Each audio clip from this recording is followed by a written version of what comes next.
ஆணவ கொலைகளை தடுப்பதற்கு தனிச்சட்டம் இயற்ற வேண்டும் என்று சொல்லி மார்க்சிஸ்ட் கம்யூனிஸ்ட் கட்சியின் சார்பில் நீண்ட காலமாக நாங்கள் கோரிக்கை வைத்து போராடி வந்திருக்கிறோம்.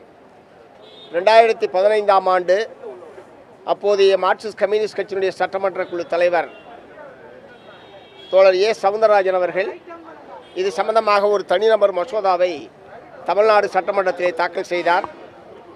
அன்றைக்கு தமிழ்நாடு சட்டமன்றத்தில் ஆளுங்கட்சியாக இருந்த அதிமுகவின் சார்பில் பதிலளித்த பன்னீர்செல்வம் அவர்கள் தமிழகத்தில் ஆணவ கொலை என்பதே கிடையாது, ஆகவே அதற்கென்று ஒரு தனிச்சட்டம் தேவையில்லை என்று சட்டமன்றத்திலே பதிலளித்தார்.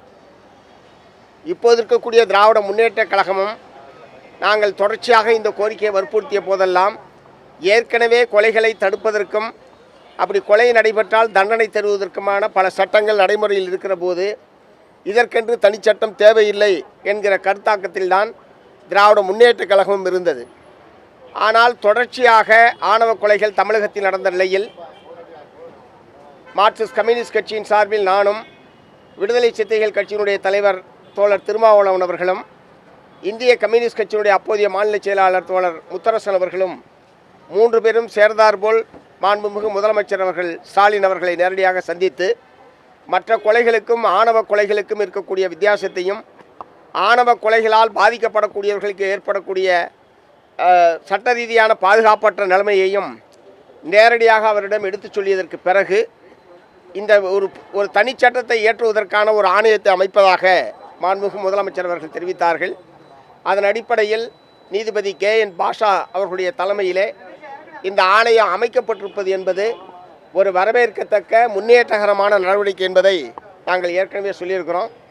அந்த அடிப்படையில் இன்றைக்கு ஆணையத்தின் முன்னால் மார்க்சிஸ்ட் கம்யூனிஸ்ட் கட்சியின் சார்பில் இந்த தனிச்சட்டத்தில் இடம்பெற வேண்டிய பல்வேறு அம்சங்கள் சம்பந்தமாகவும் ஏற்கனவே இருக்கக்கூடிய திருமண சட்டங்களில் செய்யப்பட வேண்டிய திருத்தங்கள் சம்பந்தமாகவும் ஒரு விரிவான ஆலோசனைகளை பரிந்துரைகளை நீதிபதியின் முன்னால் நாங்கள் இன்றைக்கு வழங்கியிருக்கிறோம்.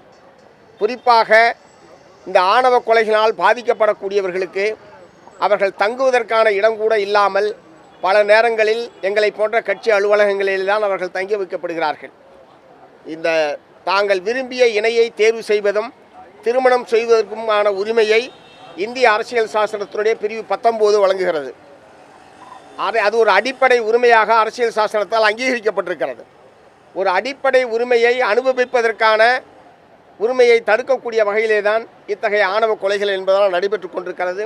அப்படி பாதிக்கப்படக்கூடிய நபர்களுக்கு அவர்கள் பாதுகாப்பாக தங்குவதற்கும் அவர்களுடைய பொருளாதார வாழ்வாதாரத்தை பாதுகாப்பதற்கும் அரசு தரப்பிலிருந்து ஒரு நிரந்தரமான வேலை உள்ளிட்ட பல்வேறு அம்சங்கள் என்பது தேவைப்படுகிறது.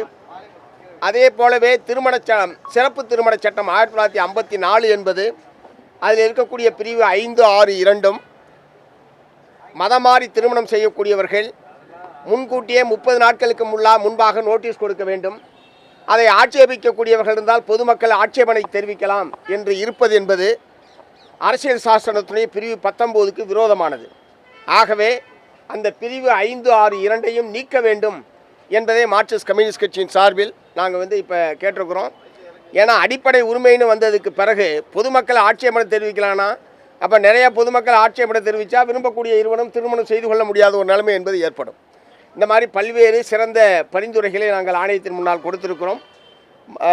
நீதிபதி KN பாஷா அவர்கள் மிகச்சிறந்த ஒரு நீதிபதியாக பணியாற்றியவர். ஒரு மிகச்சிறந்த சட்டத்தை அந்த குழு உருவாக்கி தரும் என்கிற மிகப்பெரிய நம்பிக்கை என்பது எங்களுக்கு இருக்கிறது.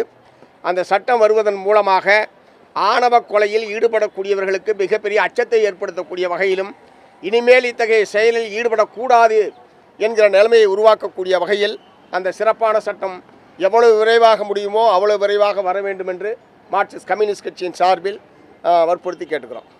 நன்றி.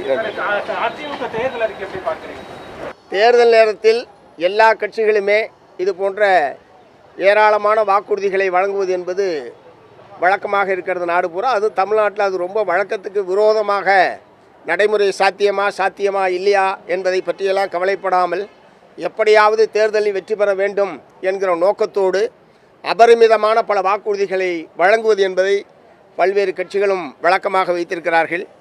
அப்புறம் பலவற்றை நிறைவேற்ற முடியாத நிலைமை என்பது பின்னணி ஏற்படுகிறது. எப்படி இருப்பினும் அந்த அறிக்கையில் வேலைவாய்ப்பை உருவாக்குவது சம்பந்தமாகவும் புதிய தொழில் வளர்ச்சிக்கான என்கின்ற முறையிலேயோ இப்படி அடிப்படை பிரச்சனைகளை தீர்ப்பதற்கான எந்த வாக்குறுதிகளும் அதிமுகவுடைய தேர்தல் அறிக்கையிலே கொடுக்கப்படவில்லை. மக்களுக்கு ஃப்ரிட்ஜு கொடுக்குறேன், ஃப்ரிட்ஜில் பழம் வைக்கிறதுக்கு ஏற்பாடு பண்ணுறேன், அடுப்பு வைக்கிறேன், சமைக்கிறேன், இந்த மாதிரியான தன்மையில் தான், அதாவது குறிப்பாக பெண் வாக்காளர்களை ஈர்ப்பதற்கான முறையில் அவர்கள் கூடுதலான கவனம் அதில் செலுத்தியிருக்கிறார்கள். ஒரு நிரந்தரான மக்களுடைய வாழ்க்கையை மேம்படுத்துவதற்கான முறையில் பொருளாதார ரீதியாகவும் சமூக ரீதியாகவும் மக்களை மேம்படுத்தக்கூடிய வகையிலான எந்த ஒரு வாக்குறுதியையும் அதிமுக தேர்தல் அறிக்கையில் என்னால் பார்க்க முடியவில்லை. ஓகே.